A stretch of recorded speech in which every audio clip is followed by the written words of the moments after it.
This episode of Scientific Tuesdays is brought to you by Squarespace. On this week's episode of Scientific Tuesdays, we're going to play with smoke.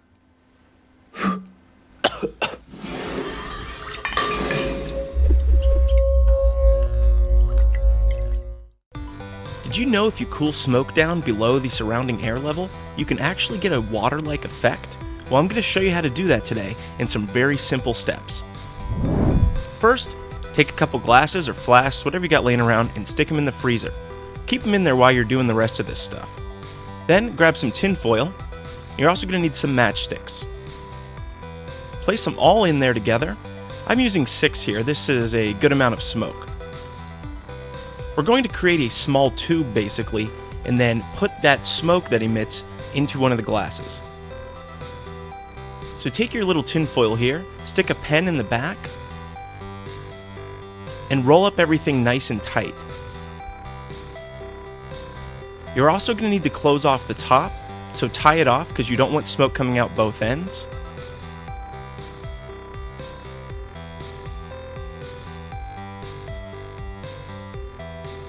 Make sure you get that really tight. Now let's take a look at how this is going to work exactly. So now I'll take a match and hold it up to where the match heads are.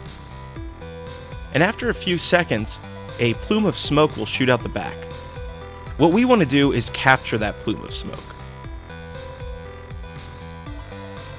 So I've hooked the tube into a bottle. Now this is the bottle I just removed out of the freezer, so it is nice and cold. And the smoke will collect in there and quickly cool down. Alright, now let's see what we get when we test it out.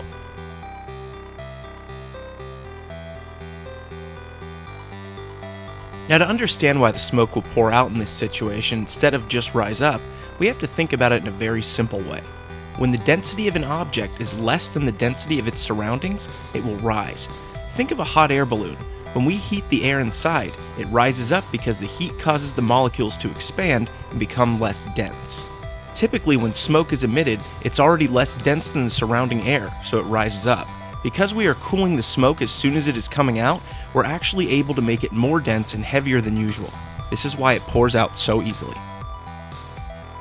That being said, this is a cool project you can do at home with about 5 to 10 minutes of preparation. Once the glass is cold enough to your fingertips, it's probably ready to go.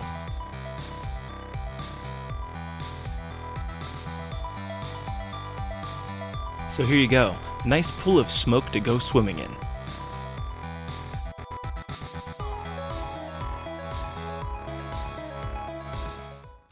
Thanks for tuning in this week. I want to give a shout out to our sponsor, Squarespace. They are absolutely awesome. And if you want to get in contact with us, feel free to shoot an email to dylan@householdhacker.com. Let me know of any science experiments you want to see me try out. Or if you want to follow us on Twitter, Facebook, all that good stuff, links are down there in the description. See you next time.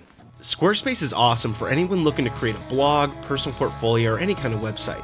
No matter what level of coding experience you have, Squarespace will provide you with the tools you need to create a high-end, complex website that is uniquely your own.